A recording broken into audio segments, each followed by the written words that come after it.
Good evening, YouTube. This is Our Future and Empowers with the People. I know I haven't made many videos here lately. I've been extremely busy trying to get things done here with my business, and that honestly hasn't worked out so well. I've survived a few months, and unfortunately, I am going to have to go back to work.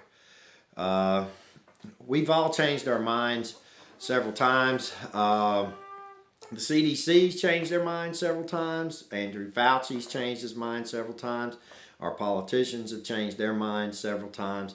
So I think it should be okay for me to change my mind a few times. So I want to stress that COVID is real. And I'm going to get into that here in just a second. And I've also made some videos stating that George Floyd was fake. After watching the entire video of the paramedics and then the cop actually resuscitating him, it was obvious that that was real. Now, that man was killed. Anything that led up to that and everything that was after that was obviously used and staged. That is a fact. The gasoline, the pallets of bricks, that cannot be denied. I do have a friend that has another friend in Atlanta that saw that he works for the city of Atlanta in the transportation department or something like that. And he's the one that actually looks at the permits and stuff like that. And there were pallets of bricks left out there by CNN, and there were no building permits for that whatsoever. Not one single one. So that's proof there that all of that stuff was set there deliberately for the chaos. Now I want to talk about COVID. And initially, as a respiratory therapist, I even though I did handle many of these patients and saw these people dying, I was well outspoken that something was terribly wrong with this, and the political side of it, something was terribly wrong. And so my gut told me not to actually believe the narrative of this. A lot of things have come out that there was a collaboration between the Obama administration and China, and our American scientists went to Wuhan. There's something like $80 million that was funded to produce a biological weapon. That means our own government and our own scientists went there to China to set up that lab and produce it. Okay, so finally they released it.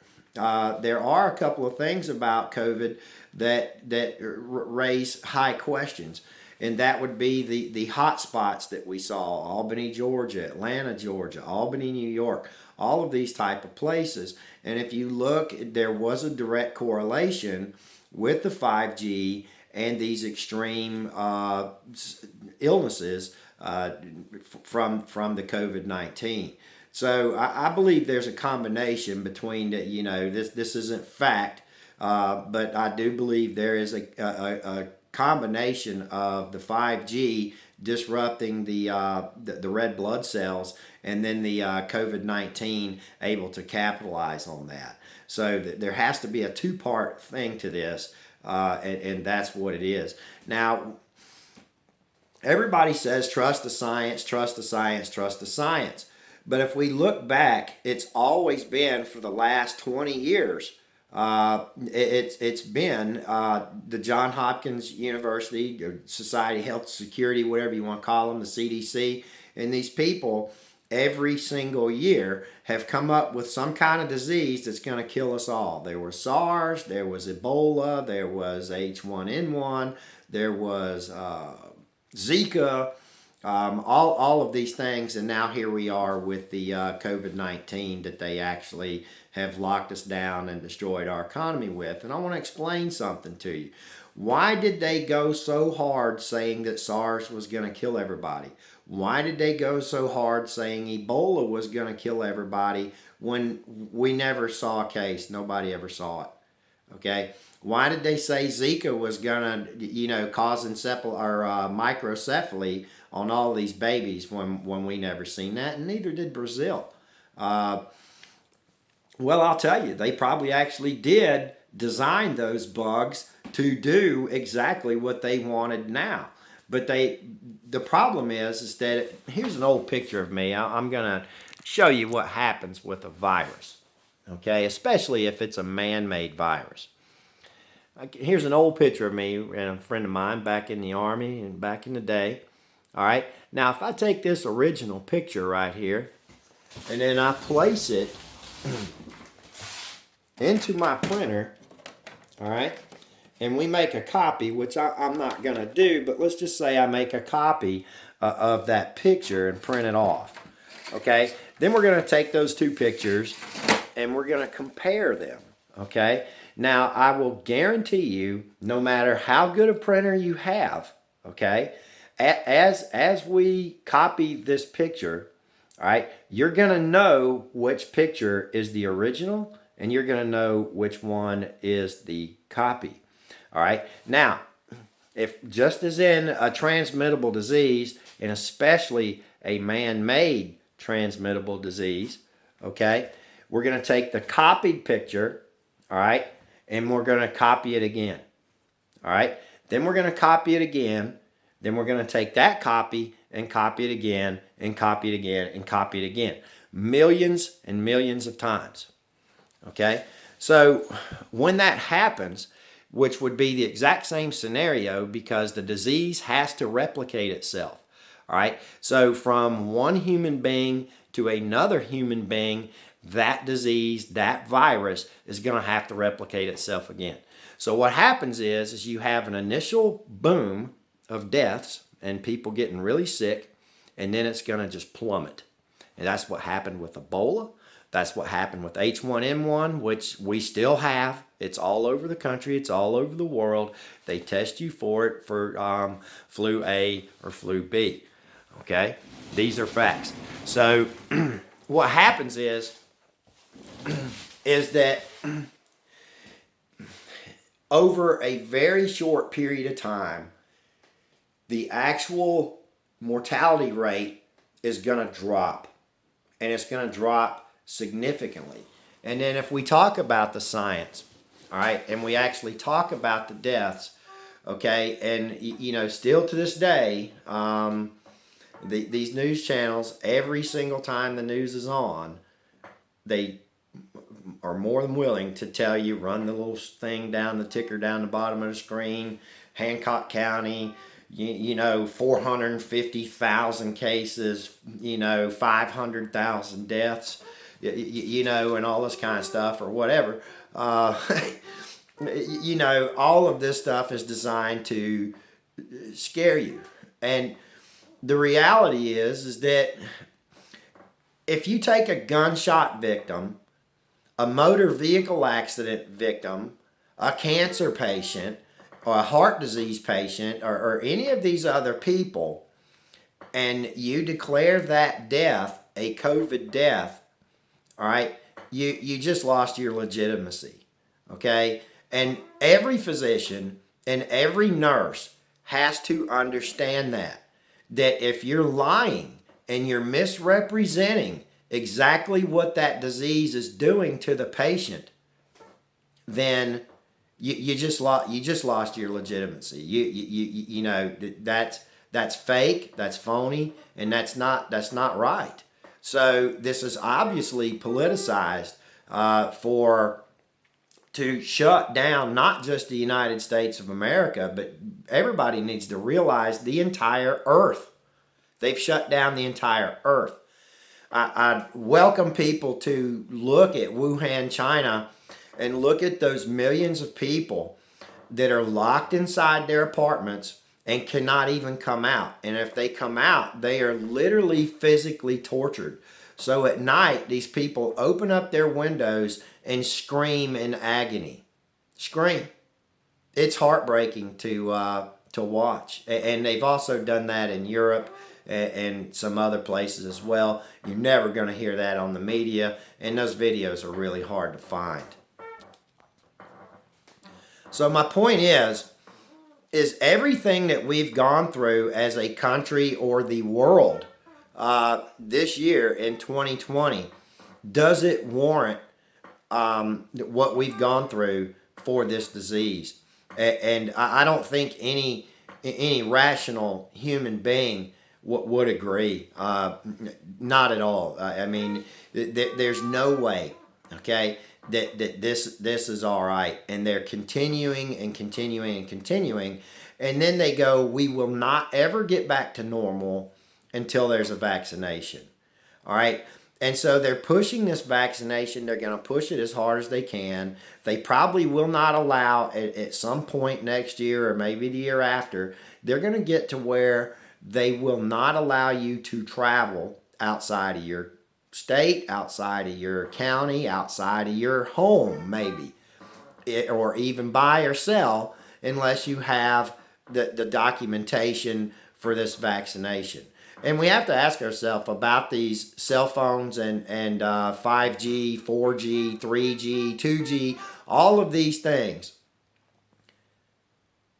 What has happened to society since we've had these devices? Are these devices really good for humanity as a whole? I mean, yeah, it's convenient, and sure, everybody's in a different town. Everybody's family is completely spread out all over the country or all over the world. So you use these phones and Facebook and everything else to keep in touch with your brothers and your nieces and nephews and your mom and your dad and your friends and all of this stuff.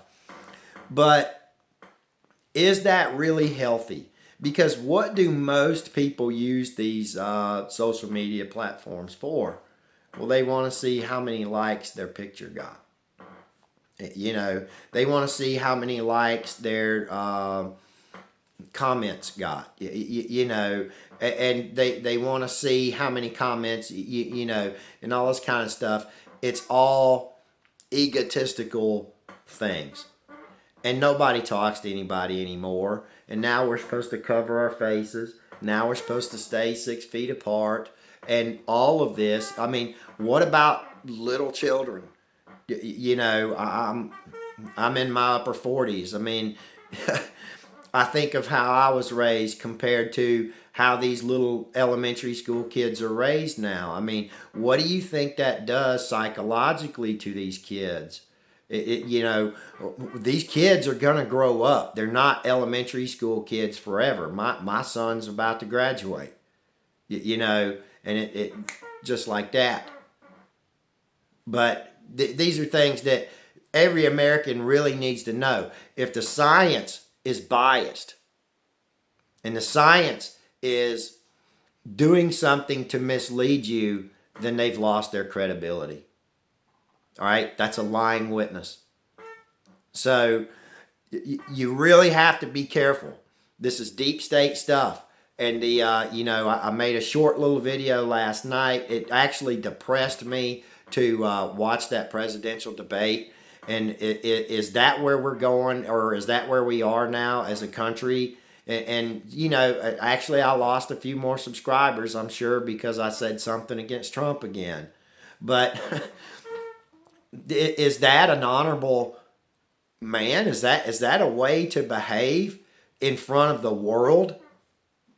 I mean, and Joe Biden. I mean, I'm not even gonna go into that guy. And yeah, truth. Trump says a lot of truth, and that's great. But is he a leader? Is he uniting us, or is he actually tearing us apart? I think he's doing this deliberately. That last night. The president of the United States is supposed to be the absolute best human being we have in this country. All right? They need to be the smartest. They need to be the best looking. They need to be a gentleman, or they need to be a leader. And I'm not seeing any of that. I'm just not. They really need to be a godly, God-fearing man. A Christian. We are a Christian country. We were founded by Christians, and it's still to this day the dominating religion. And I hope y'all understand. I hope you understand my analogy of the photograph and the virus replicating itself over and over and over again, and that this makes sense to you. We need to take a stand. I seriously hope that every single person in the country that listens to this video, and please subscribe, like it, comment, pass it around. But if you see an independent, okay, and I don't care if it's for your county commissioner or your mayor or whatever, but if you see an independent or a libertarian, go ahead and vote for that person. We've got to get away from these Democrats and these Republicans. These people are dangerous, and it's WWE. So during the impeachment trial, everybody's worried about the impeachment trial, but let me just throw a little bone at you, okay? During the impeachment trial, when everybody was so caught up in that drama, what did they pass? What did they pass bipartisan? The USMCA. All right? So you're going to tell me that while all of that was going on during the impeachment trial, they go back there and shake hands for the USMCA and replace NAFTA with that? All right? Nobody said nothing about it because nobody barely even knows it happened because they were all caught up in the impeachment trial. So there is no Democrat and Republican. There's the haves and the have-nots. That's it. All right? And we are a constitutional republic. We have the power. And that's why my channel is Our Future is the Power is in the People. It's time to take a stand now. Vote independent. Vote libertarian. Get rid of these people. God bless.